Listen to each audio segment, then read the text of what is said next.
بسم اللہ الرحمن الرحیم وبہ نستعین اما بعد فقد قال اللہ تبارک و تعالی فی کلامہ المجید اعوذ باللہ من الشیطان الرجیم بسم اللہ الرحمن الرحیم ان الصلاة تنہی عن الفحشاء والمنکر وقال رسول اللہ صلی اللہ علیہ وسلم من فاتته صلاة فكأنما وتر أهله وماله او كما قال علیہ الصلاة والسلام۔ محترم حاضرین و معزز سامعین نظام،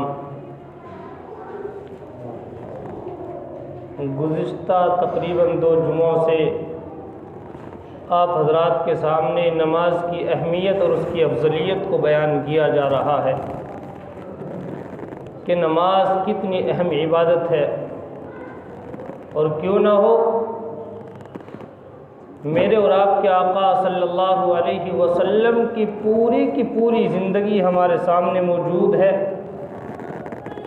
احادیث کا ذخیرہ ہمارے سامنے موجود ہے۔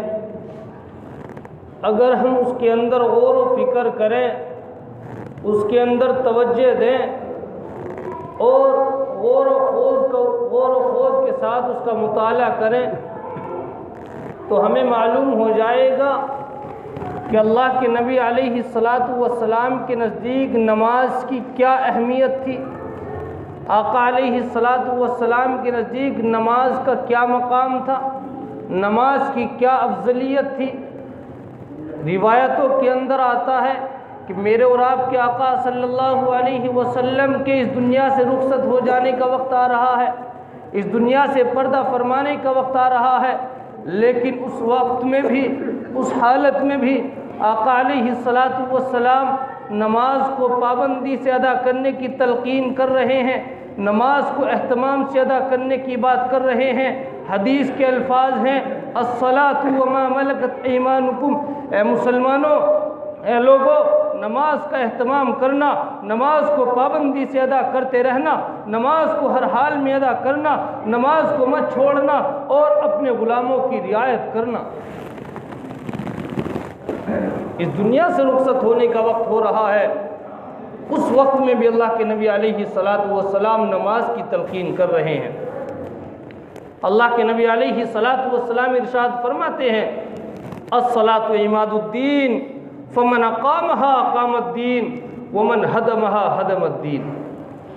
آپ فرماتے ہیں جس طرح کسی عمارت کے لیے کسی ستون یا کسی سہارے کی ضرورت پڑتی ہے، بغیر ستون کے کوئی عمارت کھڑی نہیں ہو سکتی، بغیر کھمبوں کے، بغیر کسی سہارے کے کوئی بھی تعمیر کامیاب نہیں ہو سکتی، بعین ہی یہی صورتحال دین کی ہے۔ نماز دین کے لیے ستون ہے، دین کے لیے پختگی اور سہارے ہیں۔ نماز کے بغیر دین کی بنیاد قائم نہیں ہو سکتی، دین کے اندر پختگی اور مضبوطی نہیں آ سکتی۔ یہی وہ عبادت ہے جس کے متعلق میرے اور آپ کے آقا صلی اللہ علیہ وسلم ارشاد فرماتے ہیں قرۃ عینی فی الصلاۃ، میری آنکھوں کی ٹھنڈک نماز ہے، میرے قلب و جگر کو جو سرور اور جو تقویت، جو خوشی ملتی ہے، جو خوشی حاصل ہوتی ہے، وہ نماز سے حاصل ہوتی ہے۔ اور میرے نوجوانوں، میں آپ کو بتاؤں حقیقت بھی یہی ہے کہ جن لوگوں کو نماز کی اہمیت کا پتہ چل جاتا ہے، جن لوگوں کو نماز کی افضلیت کا پتہ چل جاتا ہے، جن لوگوں کو نماز کے کیف و سرور حاصل ہو جاتے ہیں، انہیں نماز کو پڑھے بغیر چین سکون نہیں ملتا، ان لوگوں کو نماز پڑھے بغیر اپنی زندگی کے جینے کا مزہ نہیں آتا۔ نماز کا کیف و سرور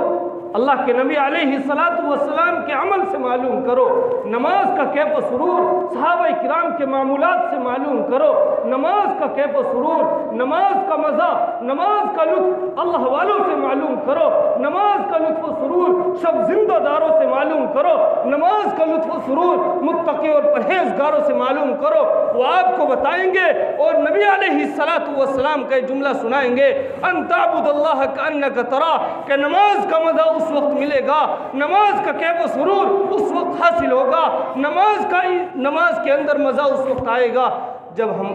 جب ہمارے پیش نظر یہ بات ہوگی، جب ہمارے ذہن کے اندر یہ بات ہوگی کہ ہم اللہ تعالیٰ کو دیکھ رہے ہیں، ہم اللہ تعالیٰ کو دیکھ رہے ہیں۔ اور میرے نوجوانوں،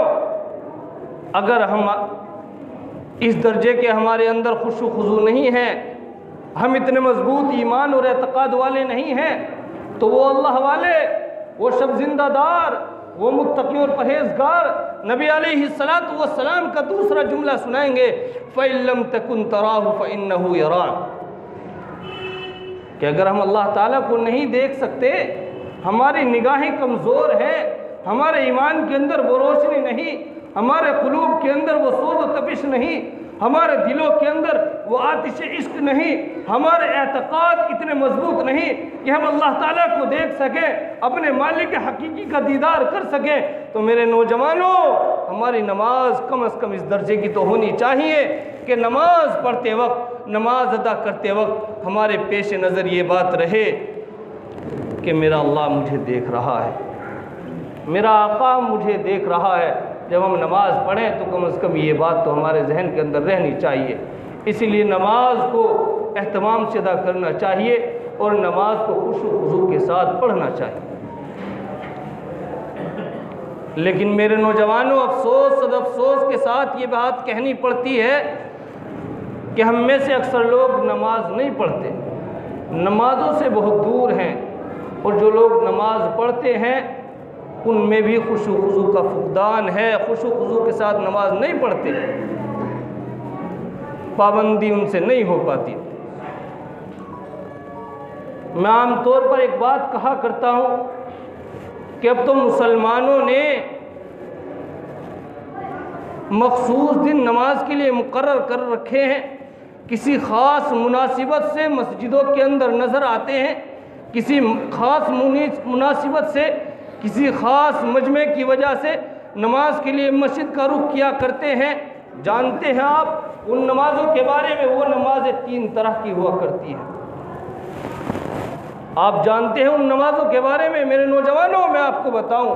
وہ نمازیں کون سی ہیں۔ وہ 3 طرح کی نماز ہیں۔ ذرا بات حق ہے لیکن کڑوی ہے، ضرور دل پر لگے گی، توجہ سے سنیے گا۔ پہلی قسم 8 کی نماز، یعنی جمعے کی نماز۔ جمعے کی نماز ہم صرف اس لیے پڑھتے ہیں کہ ہمارے گھر کے اندر جمعے کی تیاریاں ہوتی رہتی ہیں، پورے محلے، پوری بستی، پورے قریہ، پورے شہر کے اندر جمعے کے دن عید جیسا ماحول ہوتا ہے۔ چھوٹے چھوٹے معصوم بچے بھی کپڑے بدل کر کے جمعے کے دن مسجدوں کا رخ کیا کرتے ہیں۔ ہمارے بوڑھے اور ہمارے نوجوان بھی انہی کے طرز عمل پر، انہی چھوٹے چھوٹے معصوم بچوں کو دیکھ کر اپنی شرمندگی اور اپنی خجالت کو چھپانے کے لیے اور اپنے افسوس کو ظاہر کرنے کے لیے ان کو دیکھ کر مسجدوں کا رخ کر لیا کرتے ہیں۔ جمعے کے دن صرف ہم اپنی شرمندگی کو چھپانے کے لیے مسجدوں کے اندر داخل ہو جاتے ہیں۔ جس طریقے سے جمعے کے دن جمعے کی نماز فرض ہے، اسی طریقے سے ہر دن میں 5 وقت کی نمازیں مسلمانوں پر فرض ہوئی ہے۔ اللہ کے نبی علیہ السلام کو یہ تحفہ معراج پر بلا کر کے دیا گیا۔ 50 وقت کی نمازیں فرض ہوئی تھی، لیکن اللہ کے نبی علیہ السلام حضرت موسیٰ کے کہنے پر تخفیف کرتے کرتے 5 وقت کی نمازیں لے کر میرے اور آپ کے درمیان تشریف لے آئے۔ لیکن یہ 5 نمازیں عدد میں، گنتی میں تو 5 میں نے بتایا تھا، لیکن ان 5 نمازوں کا ثواب 50 نمازوں کے برابر ملے گا۔ لیکن ہم ان 5 نمازوں کو ضائع کر دیتے ہیں اور ہمیں احساس تک نہیں ہوتا۔ دوسری قسم 8 کی نماز، کھاٹ کی نماز، یعنی نماز جنازہ۔ جب ہماری بستی کے اندر کسی مسلمان کا انتقال ہو جاتا ہے، جب ہماری بستی کے اندر کوئی مسلمان اس دنیا سے رخصت ہو جاتا ہے تو ہم اس نماز جنازہ میں اس رعایت کے ساتھ شرکت کرتے ہیں کہ کل جب اس دنیا سے جائیں گے یا ہمارے گھر کا کوئی فرد اس دنیا کو چھوڑ کر کے جائے گا، اس دنیا سے رخصت ہو جائے گا، جب اگر ہم اس نماز جنازہ میں شرکت نہیں کریں گے تو اس میت کے گھر والے بھی ہماری اور ہمارے گھر کی نماز جنازہ میں شرکت نہیں کریں گے۔ اس رعایت میں ہم نماز جنازہ میں شرکت کر لیتے ہیں۔ تیسری قسم 360 والی نماز، یعنی عید الفطر اور عید الاضحیٰ کی نماز۔ میرے نوجوانوں، یہ 3 قسم کی نماز تو ہم اپنی شرمندگی کو چھپانے کے لیے پڑھتے ہیں، اپنی عزت و آبرو کی حفاظت کے لیے پڑھتے ہیں، اپنی ذات سے طعن و تشنیع سے بچنے کے لیے پڑھتے ہیں، اپنی ذات کی عزت و آبرو کی حفاظت کے لیے پڑھتے ہیں، بچوں اور نماز پڑھنے والے بوڑھوں کی رعایت میں پڑھتے ہیں۔ اگر اس کائنات کے اندر غور کریں اور دنیا کے نظم و انتظام کو دیکھیں، اس آسمان کی طرف دیکھیں کہ بہترین چھت ہے، بغیر ستون کے باری تعالیٰ نے میرے اور آپ کے لیے چھت کا انتظام کر دیا۔ اس زمین کو دیکھیے کہ بغیر کسی انتظام کے بہترین فرش کا انتظام کر دیا، بغیر کسی انتظام کے باری تعالیٰ نے بغیر کسی سفارش کیے میرے اور آپ کے لیے فرش کا انتظام کر دیا۔ اس کائنات کے انتظام کو دیکھیے تو نماز کی حقیقت بآسانی ہمارے سامنے آ جائے گی۔ اے نوجوانوں، اے مسلمانوں، ذرا بتاؤ تو صحیح، اگر اس دنیا میں کوئی آقا اپنے غلام کو حکم دے اور اس پر عمل نہ کرے، کوئی استاد اپنے شاگرد کو کوئی بات کہے اور اس پر عمل پیرا نہ ہو، کوئی باپ اپنے بیٹے کو کسی کام کے لیے کہے اور وہ اس پر عمل نہ کرے، کوئی ذمہ دار شخص ماتحتوں کو کوئی ہدایت دے اور وہ اس پر عمل نہ کرے، اس کام کو انجام نہ دے، تو بتاؤ کیا ہوگا؟ آقا غلام کو بھگائے گا یا نہیں؟ ذمہ دار شخص ماتحتوں سے نفرت ہوگی یا نہیں؟ ذمہ دار شخص کو ماتحتوں سے نفرت ہوگی یا نہیں؟ باپ بیٹے سے نفرت کرے گا یا نہیں؟ استاد شاگرد پر خفا ہوگا یا نہیں؟ اے میرے نوجوانوں، میرے مسلمانوں، آج ہم اپنے حقوق کے نہ ملنے پر ملال ہو رہا ہے، اپنے استحصال حقوق کا شکوہ اور شکایت کر رہے ہیں، ذرا سی بات نہ ماننے پر، ایک بات نہ ماننے پر شور اور واویلا مچا دیتے ہیں۔ لیکن وہ خدا جس نے ہمیں پیدا کیا، جس نے اس کائنات کو بنایا، وہ خدا جو دنیا جس کے قبضے قدرت میں ہے، وہ خدا جو سارے جہاں کا حاکم ہے، وہ اللہ جو ہماری نافرمانی کے باوجود ہمیں روزی دے رہا ہے، وہ اللہ جو سرکشی کے باوجود ہمیں انعام دے رہا ہے۔ اگر ہم اسی طرح اس کے حقوق کو پامال کرتے رہے، اگر ہم اسی طرح اس کے فرائض اور واجبات کو ترک کرتے رہے، اگر ہم اسی طرح قرآن و حدیث کے فرمودات اور ارشادات سے لاپرواہی برتتے رہے، تو میں اور آپ کیا سمجھتے ہیں کہ اللہ کا قہر نازل نہیں ہوگا، اللہ کا عذاب نازل نہیں ہوگا، دنیا کی آفتیں نازل نہیں ہوں گی، دنیاوی آفتوں سے ہم بچ جائیں گے، عذاب سے ہم بچ جائیں گے، برکتیں نازل ہوتی رہیں گی، رحمتوں کی بارش برستی رہے گی؟ نہیں نہیں نہیں، ہرگز نہیں۔ اللہ کی پکڑ اور اس کی گرفت سے ہم بچ نہیں سکتے۔ قرآن کریم کے اندر خود مذکور ہے، اللہ کا ارشاد ہے، ان بطش ربک لشدید، کہ اللہ کی پکڑ بڑی سخت ہے، بڑی مضبوط ہے، اس کی گرفت سے ہم بچ نہیں سکتے۔ آج ہم نمازوں سے دور ہیں، ہمارے بچے بھی نمازوں سے دور ہیں۔ بچے والدین کے تابع ہوا کرتے ہیں، یہ معصوم بچے، یہ جدھر کو چاہے ادھر کو ڈھال لیا جاتا ہے ان کو، لیکن ہم نمازوں سے دور ہیں تو ہمارے بچے بھی ہمارے نقش قدم پر چلتے ہیں۔ حدیث کے اندر آتا ہے کہ اگر کسی کا بچہ اس حال میں بالغ ہوا کہ وہ نماز نہیں پڑھتا تو اس کے خطرناک نتائج برآمد ہو سکتے ہیں۔ آج ہم اپنے بچوں کی صحیح معنی میں تربیت نہیں کر پاتے، صحیح معنی میں ان کو حقوق کی ادائیگی نہیں دے پاتے، ان کے حقوق کی ادائیگی نہیں کر پاتے، ان کو قرآن کی تعلیمات سے ہم نے دور کر رکھا ہے، ان کو مدارس کی تعلیمات سے ہم نے دور کر رکھا ہے۔ میرے نوجوانوں، کوئی بھی عالم اس دنیا کے اندر ایسا نہیں ملے گا جو دنیا کی تعلیم سے منع کرتا ہو، لیکن قرآن کی تعلیم جو دینی اسلام کی تعلیم ہے وہ سب سے اول اور سب سے ضروری ہے۔ اس لیے ہم سب کو چاہیے کہ اپنے بچوں کو دینی تعلیم کے ماحول میں لائیں اور ان کو قرآن کی تعلیمات سے آگاہ کرائیں، خود بھی قرآن کریم سیکھیں اور اپنے بچوں کو بھی قرآن کریم کی تعلیم سے آگاہ کرائیں۔ آج تو ہم نے یہ عجیب ذہن بنا رکھا ہے کہ اگر ہم تجارت کو چھوڑ کر نماز پڑھنے کے لیے جائیں گے ہم اپنے کاروبار کو چھوڑ کر نماز پڑھنے کے لیے جائیں گے تو ہمارا کاروبار ٹھپ پڑ جائے گا، ہماری تجارت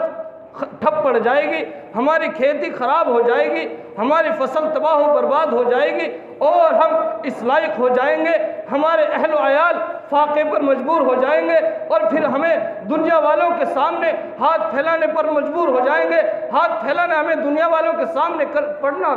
پھیلانا پڑے گا۔ ہم نے یہ عجیب ذہن بنا رکھا ہے، اور ہمارے ذہن کے اندر یہ بات ہے کہ جتنا وقت ہم نماز میں صرف کریں گے، جتنا وقت ہم نماز میں خرچ کریں گے، اگر اتنا وقت ہم اپنی تجارت میں لگائیں گے تو ہماری تجارت کو فروغ مل جائے گا، ہماری تجارت عروج پکڑ جائے گی، ہماری کھیتی سدھر جائے گی، اور ہمارے کاروبار میں ترقی ہو جائے گی۔ میرے مسلمان نو بھائیوں،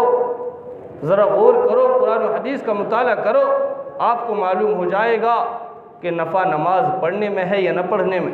کاروبار نماز پڑھنے سے چلے گا یا نہ پڑھنے سے؟ کاروبار میں ترقی نماز پڑھنے سے ہوگی یا چھوڑنے سے؟ تجارت نماز پڑھنے سے چمکے گی یا نہ پڑھنے سے؟ دنیاوی آمدنی نماز پڑھنے سے حاصل ہوگی یا نہ پڑھنے سے؟ حدیث پاک کے اندر آتا ہے، جو میں نے خطبے کے اندر آپ حضرات کے سامنے حدیث مبارکہ تلاوت کی تھی، پڑھی تھی، من فاتتہ صلاۃ فکأنما غتر اہلہ ومالہ۔ جس شخص کی ایک بھی نماز فوت ہو جائے تو گویا اس کا حال ایسا ہو جاتا ہے جیسے کہ اس کے اہل و عیال ہلاک و برباد ہو گئے۔ ایک بھی نماز فوت ہو گئی جس کسی کی، وہ گویا ایسا ہو جاتا ہے کہ اس کے اہل و عیال برباد ہو گئے ہو، اس کا مال و دولت، اس کی جائیداد تباہ و برباد ہو گئی ہو۔ میرے بھائیو، آج ہم کتنی نمازوں کو ضائع کرتے ہیں، آج ہم خود اپنے گریبان میں جھانک سکتے ہیں، خود اپنے اوپر غور کر سکتے ہیں کہ ہم دن میں 5 وقت ہمارے اوپر فرض ہیں، ہم دن میں کون سے ٹائم کی نماز پڑھتے ہیں اور کتنے وقت کی نمازوں کو ہم چھوڑتے ہیں۔ میرے بھائیو، ابھی بھی وقت ہے، ہم قرآن و حدیث کا مطالعہ کریں اور اس میں غور و فکر کریں، ان سے عبرت حاصل کریں، اپنے گناہوں سے توبہ کر لیں، اور یہ عزم بالجزم کر کے جائیں کہ انشاءاللہ ہم نمازوں کا اہتمام کریں گے، نمازوں کو ہر حال میں ادا کریں گے، نمازوں کو ہر کام پر مقدم کریں گے، اور ہر حال میں شریعت کے مطابق زندگی گزاریں گے۔